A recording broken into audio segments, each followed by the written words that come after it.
सादर नमस्कार, सादर जय जिनेंद्र। क्षमा ब्रेकिंग जैन न्यूज प्रतिदिन प्रातः, दोपहर एवं रात्रि में देश भर से संपूर्ण जैन समाज से संबंधित सही और सकारात्मक समाचारों के लिए देखना और सुनना न भूलें। साथ में आपसे विनम्र निवेदन है कि यदि आपने इस चैनल को सब्सक्राइब नहीं किया है तो कृपया अवश्य कीजिए और शेयर और लाइक करके धर्म प्रभावना में सहयोगी एवं सहभागी बनिए।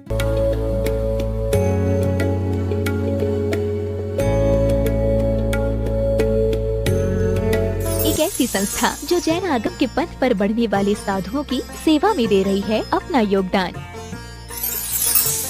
और उनके आहार विहार में निभा रही है अपनी अहम भूमिका। साधु सेवा धाम भगवान पार्श्वनाथ धाम काकोरी लखनऊ जो विहार न करने वाले साधुओं के आहार एवं विश्राम की कर रही है संपूर्ण व्यवस्था। आप भी ऐसी ही संस्था के साथ जुड़कर करें अपनी चंचला लक्ष्मी का सदुपयोग।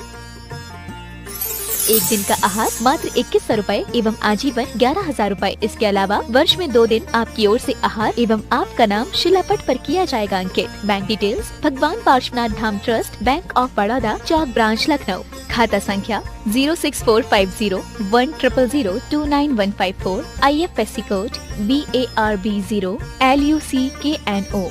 दान राशि एवं अधिक जानकारी के लिए संपर्क करें 7007783995 9452017984।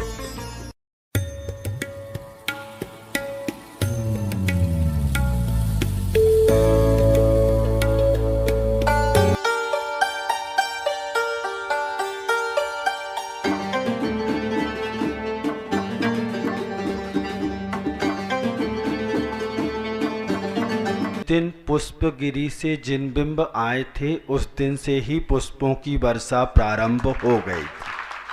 पंच आश्चर्य में पुष्पों की वर्षा देवलोक करते हैं, उस दिन से ही यह आनंद उत्सव प्रारंभ हो गया था।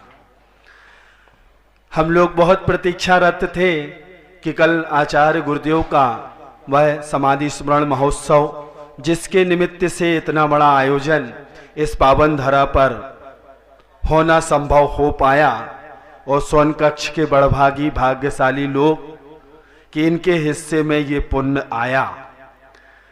ये सब महाराज श्री आपके अनन्य भक्त हैं और इन अनन्य भक्तों ने गुरु जी के स्मरण महोत्सव को मनाने के लिए अपनी अनन्य भक्ति प्रकट की। मुझे तो नहीं लग रहा था कि ये लोग ऐसा कुछ कर पाएंगे, लेकिन जिस दिन आपके पास पहुंचे और आपसे इन्होंने आशीर्वाद लिया और वहां से खबर आई कि गुरु जी का महोत्सव है और जिन बिंबों की बात क्या, जो कुछ चाहिए पुष्पगिरी तुम तो पूरी ले जाओ, ऐसा आके हमें इन लोगों ने बताया। तो हमने कहा आचार्य महाराज की कृपा से आज आचार्य महाराज यहाँ तक पहुँचे हैं। इनका प्रारंभिक जीवन गुरु चरणों से ही प्रारंभ हुआ, इनका समर्पण गुरु चरणों में ही हुआ। और जब हमने नहीं देखा, जब इनने बहुत कुछ देखा। वो बहुत कुछ क्या देखा, ना आपने देखा ना हमने देखा। तो आप हमें तो बहुत दिन से सुन रहे हैं, हमें वो सुनना है जो हमने नहीं देखा। और आज जब हम अगवानी करने गए और जब हम लेके आए तो हमें ऐसी अनुभूतियां हो रही थी कि आज जैसे महोत्सव में 4 चांद लग गए हों। महाराज इतना लेट आए, भावना तो बल बहुत थी कि कल से आ जाएं। तो जब सभा में ज्येष्ठ श्रेष्ठ बड़े भाई हों तो उनके सामने बोलना धृष्टता मानी जाती है। समस्त तीर्थंकरों को प्रणाम करते हुए परम पूज्य आचार्य गुरुवर विद्यासागर जी महाराज को प्रणाम करते हुए और आचार्य गुरुवर विमल सागर जी महाराज को प्रणाम करते हुए और जिस माँ ने मुझे 9 महीने गर्भ में रखा, शिक्षा दी, गुण दिए, साधना की प्यास जगाई। दिगंबर मुद्रा लेने के लिए जिसने परम पूज्य आचार्य गुरु और विद्यासागर जी के चरणों में ले जा करके छोड़ कर कहा था, मैं अपने मोड़ा को, बुंदेलखंड के बोलते हैं, मैं अपने मोड़ा को तुम्हारे चरणों में छोड़ के जा रही हूं। और मां एकदम से लौट गई। आचार्य श्री ने मुझसे पूछा, योग्यता है क्या? मैं साष्टांग उनके चरणों में लौट गया। उनके कहने का अर्थ समझ गया। पत्ता अगर मुलायम होगा तो काम का है, सूखा है तो बेकार है।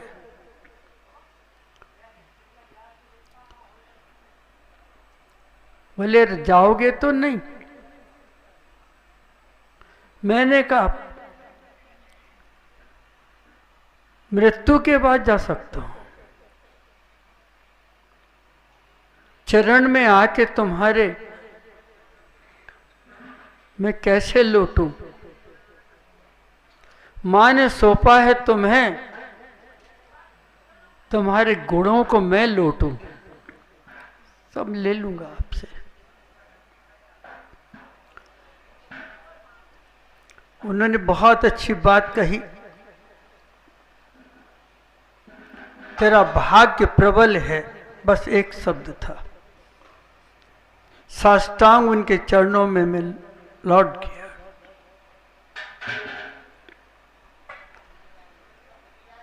आचार्य श्री जहां साधना करते थे, बैठते थे, लेटते थे, तो मैं उनके चरणों में के पास लेटता था। उनके पांव के अंगूठे पे उंगली रख करके सोता था। वो करवट ले तो मैं जाग जाता था। इतना स्नेह था उनका। जब भी स्वाध्याय के लिए बैठते तो मुझसे कहते, तुम तो एजुकेटेड हो। हाँ, कुछ बताओ। मैंने कहा मैं तो लेने के लिए आया हूं, देने को नहीं। और आपको क्या दे सकता हूं?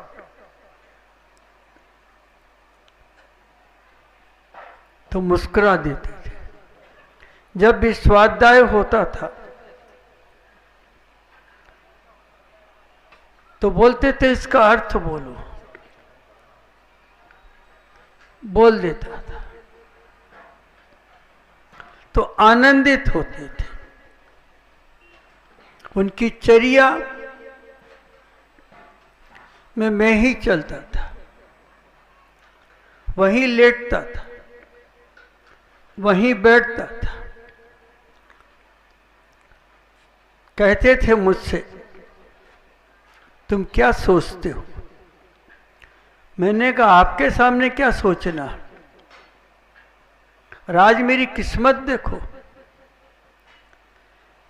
मेरे पिताजी तो नहीं रहे, लेकिन 2 भाई और मिल गए।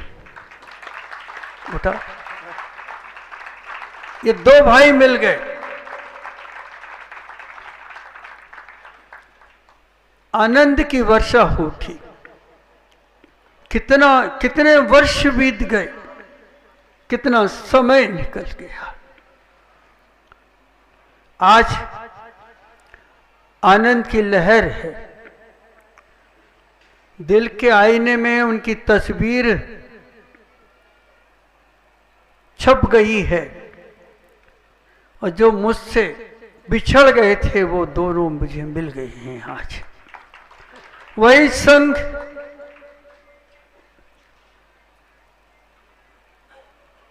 वही नग्नता, वही आत्मता, वही प्रेम।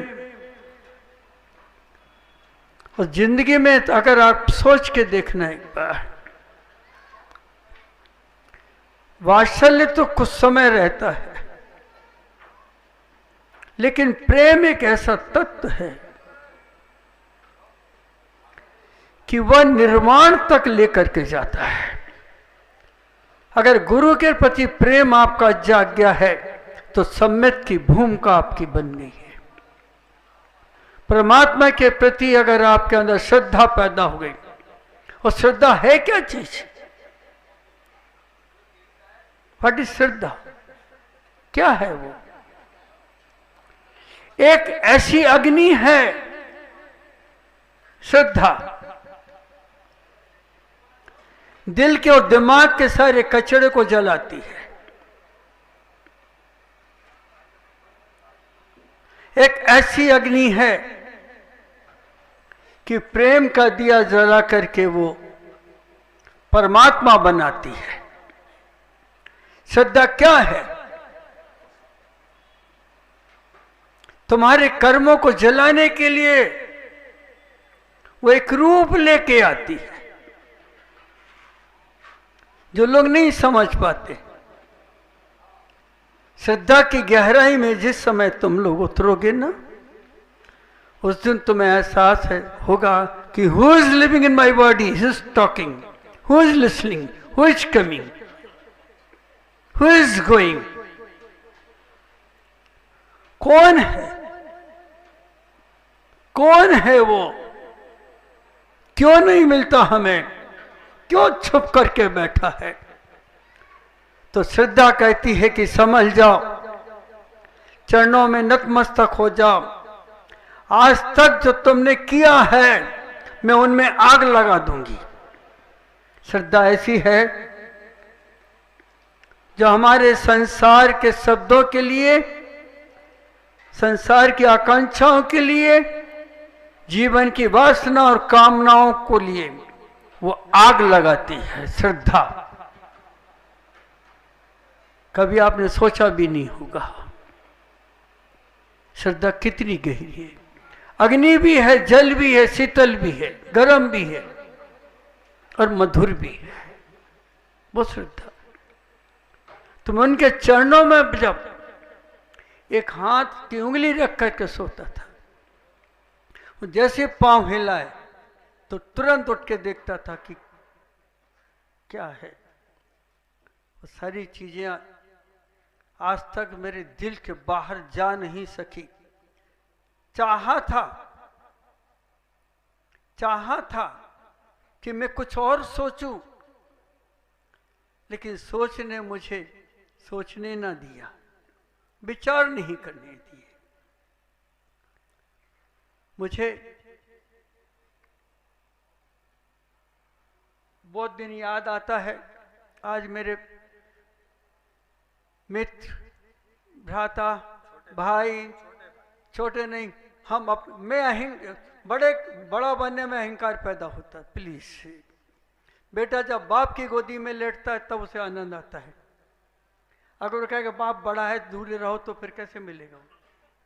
अपनत्व है, आत्मीयता है। तो आचार्य श्री मुझे राज्य में मिले, राज्य में छत पे जैसे मिले तो मुझसे एक बात कही। शील सागर, उन्होंने मेरा नाम शील सागर रखा था, और तो मुझसे कहा तुम इतनी गहरी बातें मत किया करो, कभी कभी आंसू आते हैं। तो मैंने कहा तुम इतना प्यार मत किया करो, तो फिर हटाया क्यों मुझे? बिल्कुल सत्य है ये। फिर एक बात कही कि तू ही अब आगे बढ़ करके नाम कमाएगा और सबको संभालेगा। और आज वो दिन देखो, ये मेरे सामने बैठे हैं, ये मिल गए। इनने जो स्नेह दिया है, जो प्यार दिया है, जो अपनत्व दिया है, आपको भी सोच करके आश्चर्य लग रहा होगा।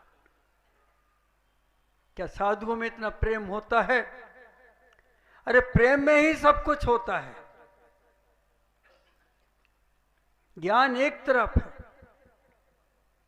भक्ति एक तरफ है। भक्ति तो कभी भी भाग जाती है, मंदिर तक जाती है फिर घर ले जाती है, वो भक्ति है। रोकती कहाँ है? मंदिर के अंदर जल्दी जल्दी अर्घ्य चढ़ाए, भग गई, तो उसका नाम भग गई भक्ति। भाग रही है। बहुत गहरी बातें हैं, मैं आपके सामने रख रहा हूं।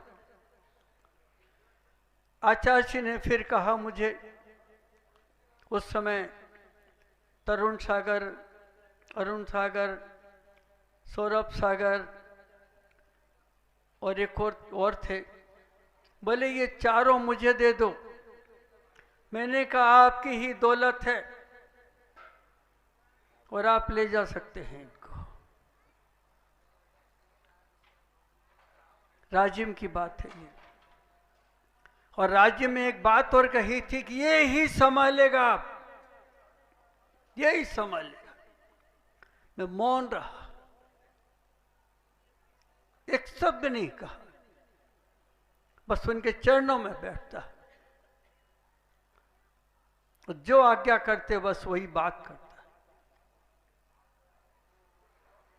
फिर मैं वहां से रवाना हुआ शिखर जी के लिए। शिखर जी पहुंचा, आचार्य श्री का भी वहां प्रवेश हुआ। तुरंत उनके पास गया, उनके चरणों की वंदना की। तो वहां किन्हीं लोगों ने जो असभ्य थे, संत की पहचान नहीं थी, सत्य को नहीं पहचान सके, गहराई में नहीं उतरे, जिन्हें अभिमान था, घमंड था कि हमसे अच्छा साधु कोई दूसरा नहीं है। उन्होंने एक पर्चा कुछ लिख करके वहां बांटने शुरू किए। मैं एकदम से दौड़ा वहां पर, एकदम से। कौन था वो आदमी? आचार्य जी ने पीछे और कमंडल उठाया और वहां से निकल गया। मैंने ठहरो भगवान, ऐसे नहीं जाने दूंगा आपको, मैं बर्दाश्त नहीं कर सकता हूं। क्यों लिखा? क्योंकि संघ में ब्रह्मचारियां थी और भी थे, वो नहीं समझ रहे थे। शायद उन्हें ईर्ष्या हो रही होगी कि आज विद्यासागर यहाँ आए हैं तो हमारी दुकानें न बंद हो जाएं, हमारी इज्जत नहीं होगी, हम क्या करेंगे। आचार्य जी ने नहीं सुना, बोले नहीं, मैं जाऊंगा। और एकदम से कमंडल उठा करके वो निकल गए। फिर जो वहां थे जिन्हें किया था, मैंने कहा रुकूंगा यहीं और इनके सबको देखूंगा आज। धीरे से पता लगा, उनको बुला करके मैंने जो समझाया, मैंने कहा जो कार्य तुमने आज यहां किया है, कभी सोचा तुमने इस पर्वत पर असंख्य मुनि लोग निर्वाण को प्राप्त हुए और एक मुनि फिर यहीं थे हमारे आचार्य, और तुमने क्या किया? अपने स्वार्थ के लिए तुमने कितना बड़ा पाप किया है। हो सकता है कि कहीं तुम्हारी यह गलत आदत, गलत क्रिया, ये राजनीति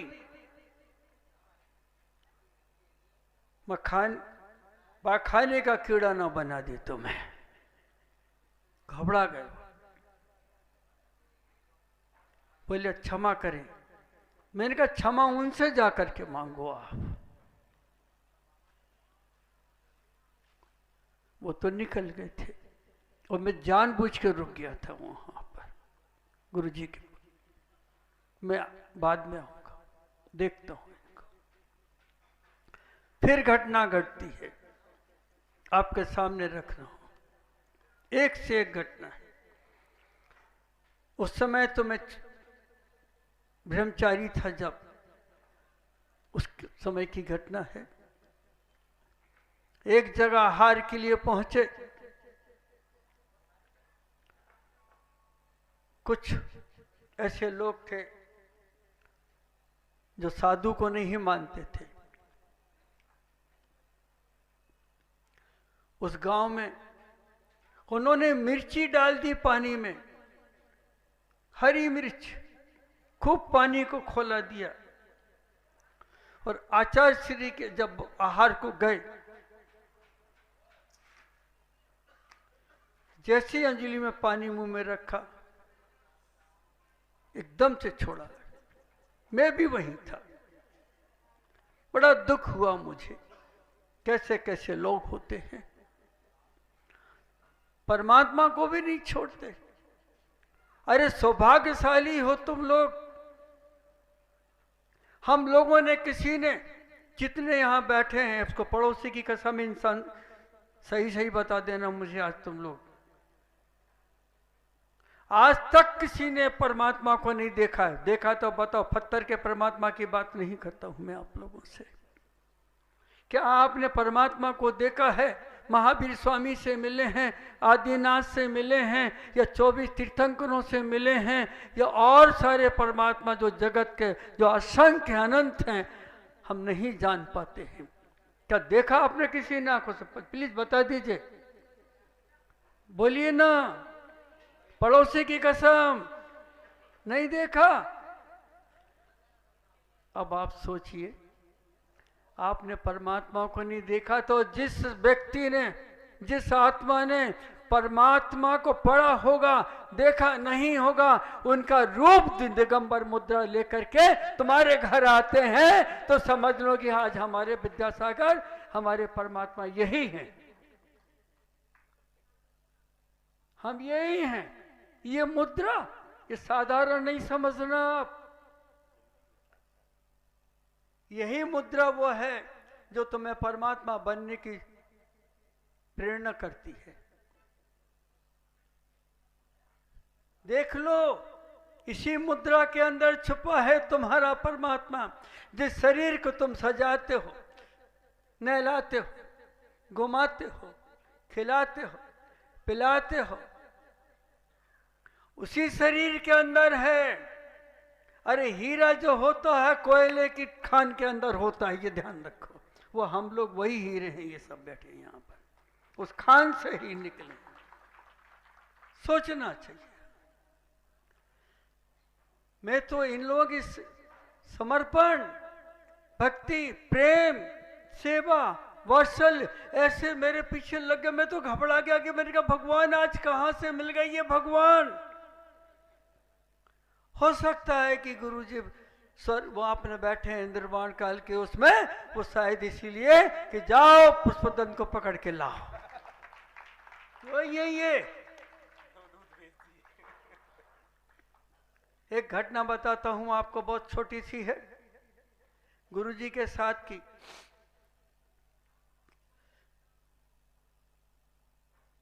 उस समय दर्शन सागर जी थे और हम भी थे। बड़ी प्यारी घटना है। आचार्य श्री एकदम से बीमार पड़ गए और ऐसी बीमारी थी कि ऐसा लगा कि अब आचार्य श्री नहीं रह पाएंगे। तो मैं मंदिर में, मुनि सुब्रतनाथ के मंदिर में जाकर के खड़ा हो गया और भगवान के सामने हाथ जोड़ करके मैंने इतना ही कहा, है भगवान तू मुझे ले ले, मेरे प्राण ले ले, लेकिन मेरे गुरु को छोड़ दे। ये देश का उद्देश्य, देश का विकास करेंगे नहीं, आप जैसे कई लोगों को जन्म देंगे वो, और देश के अंदर जैनत का प्रकाश करेंगे वो। आज भगवान मेरी प्राण ले ले तू, और मेरे आंसू वहां टपकते रहे। खड़ा रहा। किसी ने आके कहा कि आचार्य श्री अभी बुला रहे हैं। मैं फिर उनके पास पहुंचा। एक तखत था वहां। तखत के चारों तरफ मैंने चक्की के छोटे पत्थर की चक्की के चारों पांव बांध दिए, और फिर प्रार्थना। पता नहीं क्या था। 15 मिनट के बाद आचार्य श्री उठ गए। बोले चलो आहार का समय हो गया। मैं आहार को ले गया आचार्य श्री को। जब आहार दे रहा था तो आचार्य श्री को मुनक्का देना थे। मुझे बताया था वैद्य ने कि मुनक्का को इस प्रकार से खिला दीजिए आप। आचार्य श्री मेरे ही हाथ से लेते थे। ठीक है।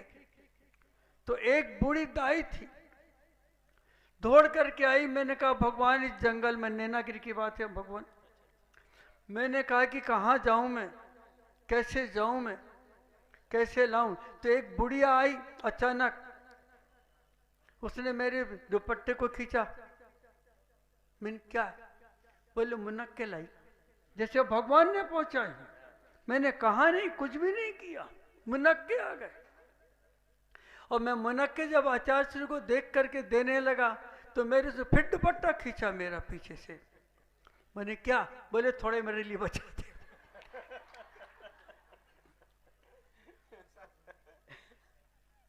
ये घटनाएं हैं। अब मैं सुरंगो तो अब ये क्या कर रहे हैं आचार्य श्री? उसने कहा थोड़ी सी बजे। मैंने भग। एक तो मैं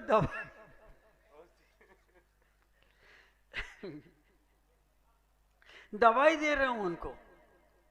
आचार्य श्री को मुनक्के दिए, मैंने सेवा की।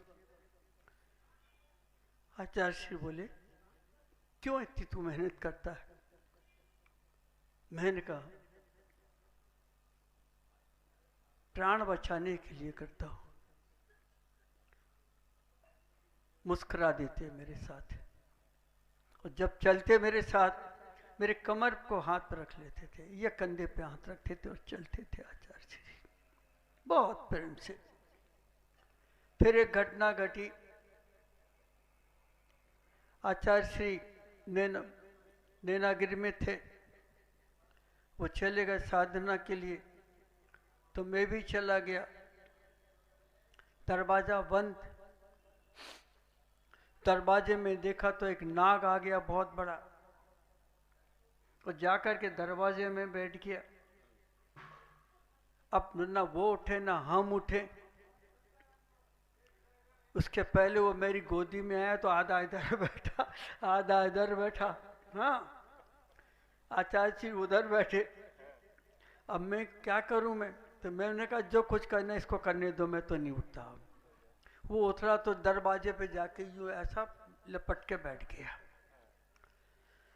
अब मैं आचार्य जी से मैंने कहा बोले उनसे मुझे अपने आप जाएगा। हम लोग 12 बज गए। बाहर से कह रहे हैं कि देखो वो ब्रह्मचारी बैठा, उठे ही नहीं दे रहा, उठे नहीं दे, करने नहीं दे रहा, कुछ करने नहीं दे रहा होगा। बड़ी मुसीबत। उस समय मेरी दीक्षा नहीं हुई थी, बड़ा परेशान। फिर बाद में उस नाग उतर के चला गया तो श्रावक मेरे ऊपर टूट पड़े। बोले क्या कर रहे थे? मैंने कहा कुछ नहीं, सेवा कर रहे थे भगवान की। अब ये थोड़ी कहेंगे भैया अभी तक। वो समय था एक आचार्य श्री मुझसे कहते तुम ज्यादा चिंता मत किया करो। मैंने कहा चिंता नहीं कर रहा हूं, आज मैं भगवान के चरणों में हूं, और आपके चरणों में रह के जो मुझे मिल रहा है बस वही मेरा सब कुछ है। इसके पश्चात हम लोगों का बिहार हुआ। हम थुवंजी पहुंचे। थुवंजी में वहां भी एक स्थिति थी, बहुत गंभीर थी, सबके सामने नहीं कहूंगा। वहाँ पर भी जाकर के मैंने फिर एक मंदिर में जाकर के खड़ा हुआ और प्रार्थना अपनी शुरू कर दी। मेरी प्रार्थना फिर सफल हो गई। वहां पे आचार्य श्री बोले क्या क्रिया? मैंने कहा आप जब बीमार होते हैं तो मुझे ऐसा लगता है कि मेरे कारण से सब हो रहा है। बोले ऐसी बातें मत किया करो। मैंने कहा फिर क्यों? पता नहीं कोई ऐसा कर्म का उदय आता है कि एकदम से बीमार हो जाते थे। मैं उन्हीं के पास रहता था और उनकी सेवा में लग जाता था। और एक घटना देता हूं आपको, सुनकर के आश्चर्य लगेंगे सब चीजों का। जब उनके चरणों में बैठा तो मुझसे बोलते थे ये पढ़ के सुनाओ। एक दिन उन्हें मेरी परीक्षा ली, बोले कि आपको ये श्लोक पूरे याद करके सुनाना है। ठीक है, मैंने वो श्लोक 2-3 दिन में ही पूरे याद कर लिए। और जब उनके सामने मैंने जाकर के रखा, लिखता हूँ निज के लिए तेरी छाया के तले, गीत गाता ही रहूं मैं समाधि के लिए, जब तलक न ये तप में पगे योगी से मिले, यूं ही आवारा फिरेगा मृत्यु की छाओं तले। गीत ही लिख लिया फिर बैठ के।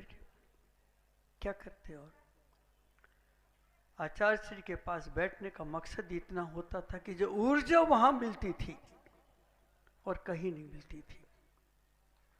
एक दिन उन्होंने हमसे कहा ये बता तेरे अंदर ये सब ज्ञान कहां से आया?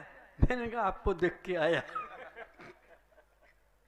बोले बहुत जल्दी बोलते हो।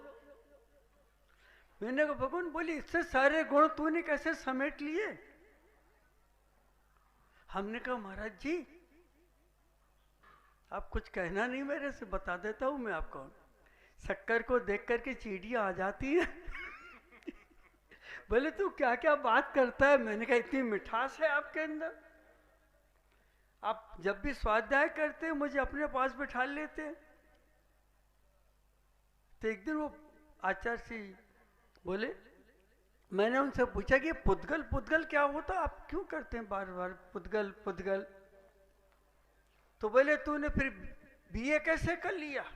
मैंने कहा बीए नहीं किया, बीएससी किया। फिर बीएससी के बाद बीए किया मैंने। तो बोले तुमने क्या क्या पढ़ा? तो मैंने कहा महाराज जी आप भी तो मुझसे पूछते रहते हैं कि इसका अर्थ क्या। तो मैंने कहा वो आपका सब्जेक्ट था, वो मेरा सब्जेक्ट था। क्योंकि मैं घर में था उसमें, और इस समय मैं आपके चरणों में। तो बोले जो गल जाए वो पुद्गल है, पूरा गल जाता है। फिर मैंने पूछा तो बोले हाँ। तो फिर मुझे याद समझ में आ गई बात। तो मैंने कहा भगवान जी फिर अपने भीतर बैठा वो कहाँ जाता है? वो कहाँ चला जाता है? अरे वही तो शाश्वत है, वही तो आत्मा है, वही भगवान बनती है। अब तेरे को पता लगा ये गल गया। हाँ, गलने को हम कहते हैं जिसमें क्षण भंगुर है, जिसमें ताकत नहीं है, खाली है ये सहारा है एक। जैसे ऊपर जाने के लिए सीढ़ी का सहारा लेते हैं, इसी प्रकार से निर्वाण को जाने के लिए शरीर का सहारा लेते हैं।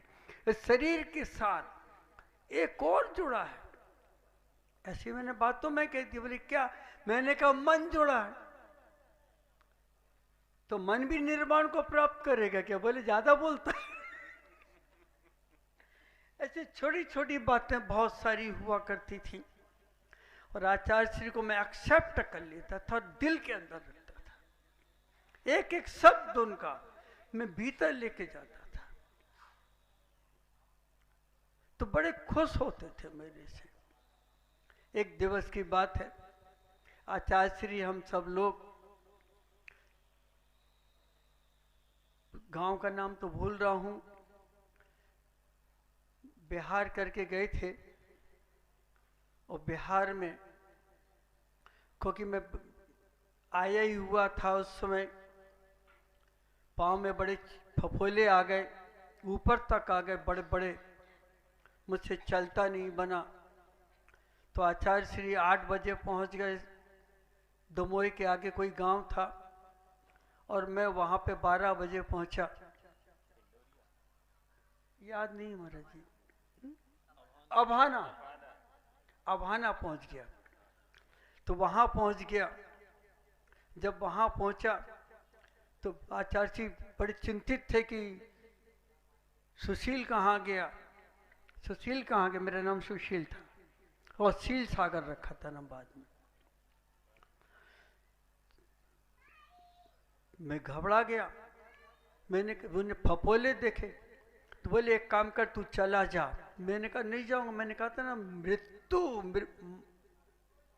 मौत ही में जाऊंगा, ऐसे नहीं जाऊंगा, ऐसे नहीं जाऊंगा, सहन कर लूंगा मैं। उनने घर में खबर करवा दी किसी से। माँ आ गई। पहले ये कहानी पूरी कर लेता हूँ। उस श्रावक के घर पहुंचे हम।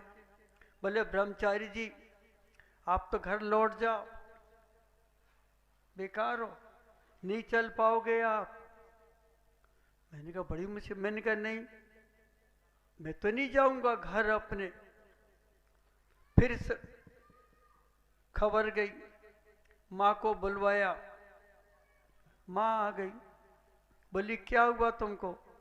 मैंने कहा कुछ नहीं हुआ मेरे को, चलते नहीं बनता, वो फफोले आए हैं पाँव के। तो बोले चलो। मैंने कहा नहीं जाता, नहीं गया मैं। फिर आचार्य श्री के पास रखे। वही अभाना में रात के बहुत गर्मी पड़ रही थी। जिंदगी का पहला समय था सब वो मेरा। तो वहां जाके जैसे ही इतनी तपी हुई थी, ऊपर छत पर सोए थे। तो आचार्य जी तो नहीं थे, समय सागर वगैरह थे, वो उठ के सब चले गए।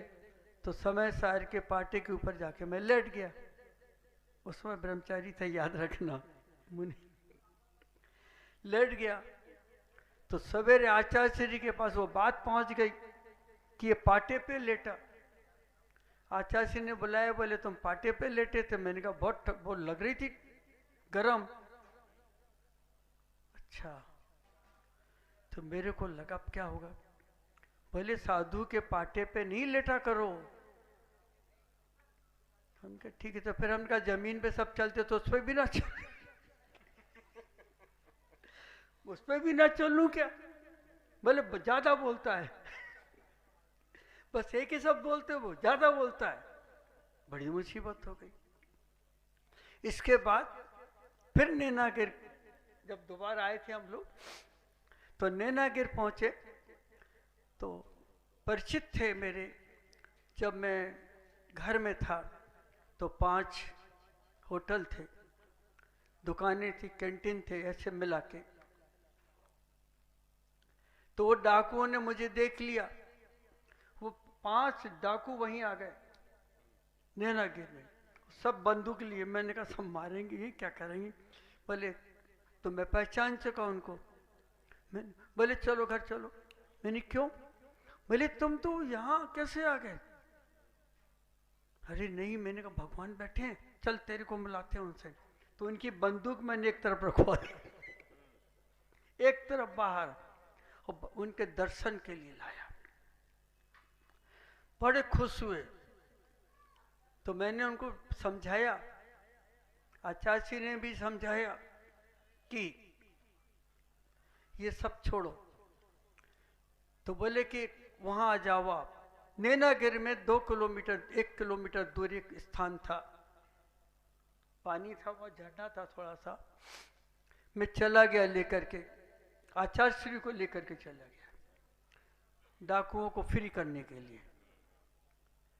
इतने में क्या हुआ कि एक पत्रकार आ गए, नेमी चंद जी, इंदौर के। उन्हें बहुत डांटा मुझे, तेरे को शर्म नहीं आती, तू आचार्य श्री को जंगल में लेकर के आ गया। आचार्य श्री लौट गए। डाकू ने बंदूक तान ली। मैंने नेमी चंद जी से कहा कि आज ये 60 डाकू बंदूक रखने वाले थे और आपने डांट करके उनको भगवा दिया यहां से। बड़ी पीड़ा। आचार्य श्री ने कहा तुम्हारी पहचान किस किस से है? मैंने कहा भाई मैं व्यापारी था, उसमें धंधा कर रहा था, सब लोग से मेलजोल था मेरा उनसे। तो आचार्य श्री को बड़ा वो लगा और तीसरे दिन उन 7 डाकुओं को एक जैन घर में भोजन पे कर रहे थे वो, और बंदूक से वही घरों में पुलिस वालों ने झूम दिया। बड़ा दर्द हुआ वो। और एक घटना बताते हैं आपको, बहुत सारी है मेरे पास उनकी, तो छोटी छोटी है। मेरे को बुला लिया, बोले आज तुम्हारी कैसलुंच करेंगे। मैंने कहा मर गए, ये कैसलुंच क्या होता? अब वो ये 2-3 महाराज आ गए और मेरे वो बाल खींचने लगे। अब मैं कहूँ भगवान ये तो मार डालेंगे मेरे को, मैं भागने की कोशिश करूं। कैसलुंच भी हो गया। इसके बाद दमोह से एक व्यक्ति आए, उन्होंने आकर के कहा कि देखिए आप घर चले जाइए अपने, आचार्य श्री बहुत कड़क हैं और तुम सहन नहीं कर पाओगे, निकल जाओ यहाँ से। तो मैंने आचार्य श्री के चरणों में गया। मैंने कहा भगवान वो व्यक्ति मुझे जानने की घर कह रहा है। बोले कौन है? मैंने कहा तो आपके पास आते हैं वही सेठ साहब।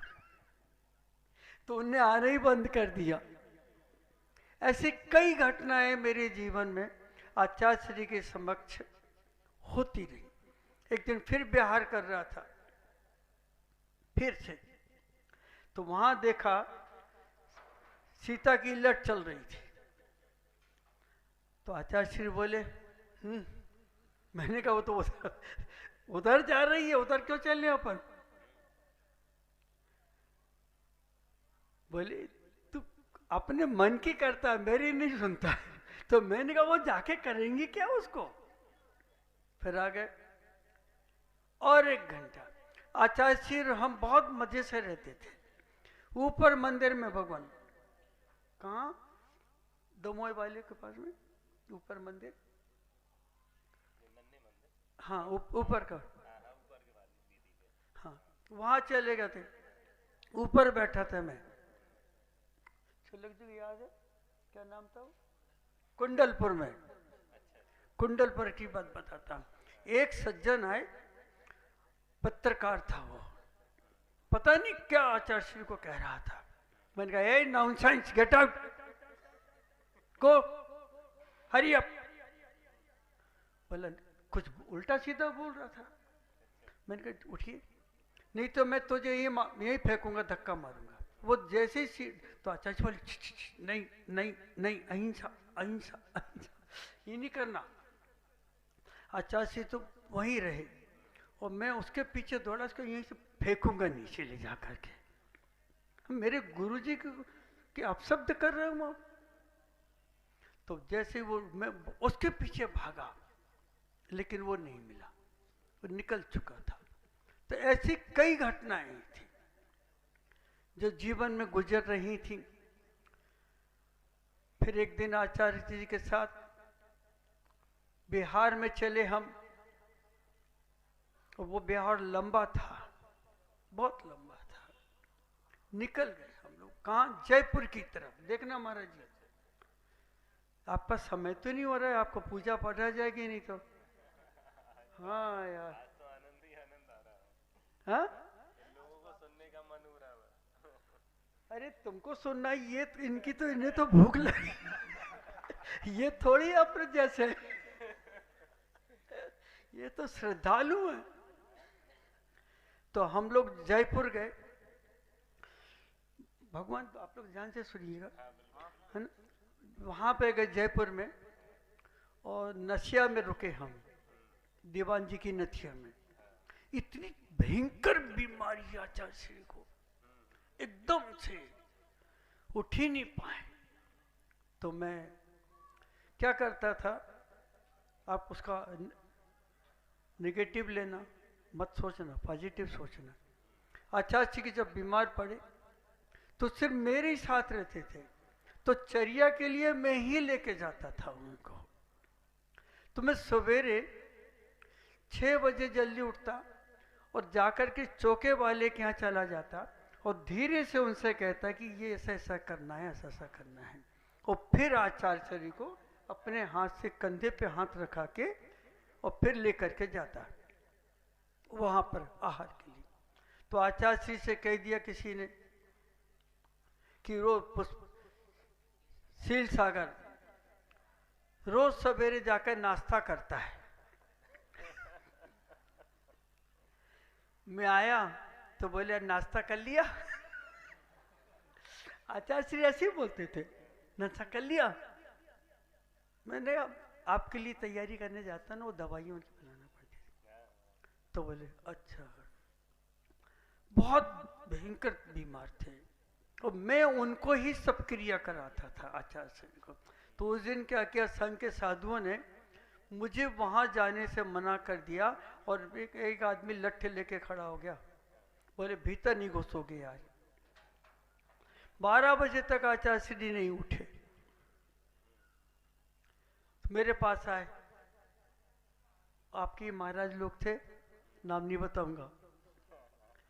तो आचार्य श्री नहीं उठे तो मेरे पास आए, बोले कि आचार्य श्री नहीं उठे अभी तक। मैंने कहा आप उठा लो, तुमने तो मेरे को मना कर दिया जाने से। बोले नहीं अब तुम जाओ। मैं जैसे ही गया आचार्य श्री उठ गए, तुरंत उठ गए। उनका पूरा भोजन कराया, सेवा की। वो भी एक घटना घटी थी। अब आचार्य श्री बोले मुझसे, देखो साधना में रहना है ना, बस, और किसी से कोई बात मत करना। मैंने कहा ठीक है महाराज जी, अच्छी बात है, नहीं करूंगा। अब फिर घटना घटती है। मैं उठा, दर्शन सागर जी को डांटा था उस दिन, डांटा नहीं था, जो भी हुआ हो। तो वो जाकर के एक मंदिर के पीछे बैठ के रो रही थी और मैं जाकर के वहां चुपचाप बैठ गया। कुछ नहीं कि मैं ऐसे ऐसे आंसू पहुंच रहा था, तुम्हारे ये रो नहीं रहे, बता रहा, नहीं तो समझे ये रो रहे क्या। तो उनके भी आंसू, मैं बैठा था। आचार्य से किसी ने कह दिया कि शील सागर तो आज उनसे बात कर रहे हैं, जबकि हमने बात नहीं की थी, जरा भी नहीं की थी। तो बोले झूठ बोलते हो। मैं चुपचाप हो गया, साइलेंट हो गया, कुछ नहीं बोला। बोले क्या हुआ? मैंने कहा नहीं कुछ नहीं, मैं सिर्फ बैठा था, बैठा था, मैंने कुछ किया नहीं। उस दिन आचार्य जी ने कहा तुम यहां से चले जाओ। उसके पहले दर्शन सागर जी को निकाल दिया था उन्होंने, वो सागर तक ले गए थे। अब मैं दूसरे दिन मुझसे कहा कि आप भी जा सकते हैं अपने मित्र के पास।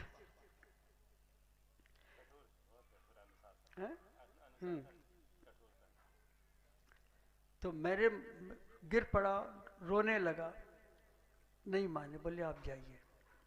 तो मैंने कहा अब अपनी आत्महत्या कर लेता हूं मैं, क्योंकि जब मेरे गुरुजी ही नहीं रख रहे मुझे, तो किस सूरत को लेके घर जाऊं मैं। उस समय में एलक था, अब एलक पे आ गया था। मैंने एक दिन आचार्य जी से कहा कि भगवान मैं तो घर से दिगंबर मुनि बनने आया था, आपने लंगोट पकड़ा दी मेरे को। मेरी बात ऐसी हो जाती थी उनसे। तो बोले नहीं, अभी दुपट्टा छोड़ दे, तू अलग है बस। मैंने कहा भगवान मेरा ये कपड़े अपने छुड़ा दो आप। तो उन्हें दूसरे दिन बोले अगर तेरे को मुनि बनना है तो तू यहाँ से चला जा। मुझसे बोली हो। बड़ा दुख हुआ मुझे। तो मैंने कहा अपन आत्महत्या कर लेते हैं कुएं में। तो कुएं में कूदने के लिए गया तो वहां देखे तो महिलाएं और पुरुष खड़े हैं। मैंने कहा यार आज अभी मृत्यु नहीं आई मेरी। आगे निकला, फिर पहुंचा मैं बंडा, वो पास में है। वहां पहुंचे तो श्रावकों ने कहा ये भाग के आया है। मुझे छत के ऊपर रख दे दिया। जनवरी का समय था, भयंकर ठंडी।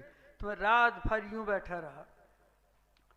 वहां एक चटाई रखी थी तो गृहस्थ आए वहां के श्रावक, बोले आपने चटाई नहीं ली? मैंने कहा आपने दी नहीं मुझे, मैं क्यों लेता? हाँ नहीं ली। अब वहां से भी निकला तो सागर पहुंच गया। सागर में एक मुनिराज मिल गए मुझे। देखिए अब यार बड़ी बड़ी बातें हैं ये। मुनिराज मिल गए मुझे तो बोले तुम इतने पास क्यों बैठे हो मेरे? मैंने क्या हो गया? मैंने कहा हम तो गुरु जी के पास बैठते थे। बोले कौन से? विद्यासागर जी के।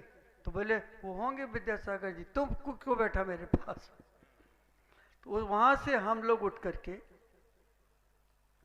फिर इसके बाद फिर मिला आचार्य श्री से मैं। देखिए जरा मजे की बात। वो था गांव का नाम थोड़ा भूल रहा हूं, मलेरा के गांव के पास था छतरपुर से मलेरा के पास एक गांव था। वहां आचार्य श्री से मिला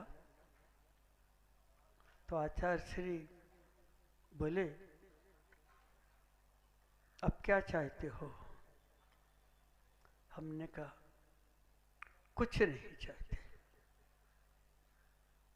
सिर्फ आपका प्रेम चाहते हैं और मुझे कुछ नहीं चाहिए। उस समय मैं मुनि बन गया था। आचार्य जी के चरणों में गया, बैठा और उसके बाद प्रवचन में जाना था आचार्य श्री को। मैं भी चला गया और मैं अलग बैठ गया क्योंकि मैं संघ का नहीं था। तो आचार्य श्री को पता नहीं क्या हुआ, वहां से प्रवचन नहीं किया, उठ के आ गए वो। मैं फिर उनके पास गया, आचार्य श्री के पास।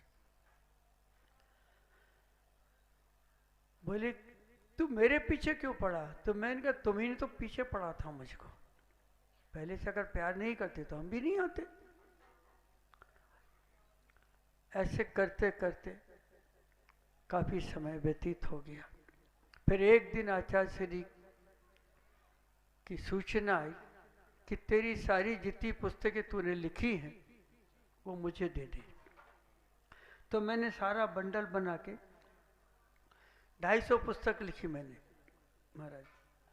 हाँ लिखते ही रहता हूँ वैसे। अभी डायरी पढ़ूँ तो आप कहेंगे बाप रे क्या रखा है इसमें। 250 पुस्तक लिखी। तो जितने पास से तुरंत निकल जाती थी। हर सप्ताह में एक नई पुस्तक देता था मैं, एक पुस्तक। तो पूरा बंडल बना के नहीं लोगों ने बनाया था। चोलक जी थे हमारे, क्यों यही थे हैं? 4 साल पहले की बात है ये। उनके पास पहुंचा दी। फिर आचार्य श्री वहां पहुंचे इंदौर, बड़ी बिल्डिंग में रुके थे। फिर वहीं से निकले थे तो मैं डर के कारण नहीं गया उनके पास। जाऊं तो उन्होंने फिर एक शब्द कहा था आखिरी समय, सब आ गए आज पुष्पदंड नहीं आया, ये शब्द था उनका। उसके बाद जो घटनाएं घटी हैं वो तो नहीं कह सकता आपके सामने, लेकिन जो आत्मीयता, जो अपनत, जो प्रेम आचार्य जी ने मुझे दिया, किसी को नहीं मिला होगा, मैं जान सकता हूँ इतना, क्योंकि वे हमेशा मेरे कंधन और पीठ कमर को पकड़ के ही चलते रहे और दिल की हर बात कह। एक घटना और कह देता हूँ, फिर बात पूरी पकड़ता हूँ, क्योंकि समय हो रहा है, ये भी भूखे, हम भी भूखे। भूख कोई दाल रोटी की थोड़ी होती है, और कई प्रकार की भूख होती है। आखिरी है ये। क्या कह रहा था मैं, कहाँ की बात, नाम ये इंदौर से नहीं, एकदम से निकल गई वो। पर अच्छा से कहाँ गायब हो गए क्या? मैं समझा वही सुन रहे होंगे मेरी बात। हाँ, वही वाली।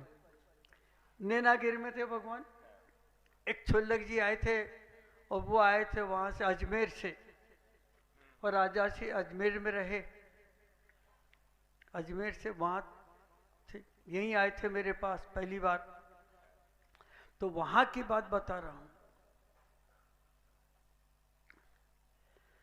छुल्लक जी आए, वो ज्ञान सागर जी के शिष्य थे वो।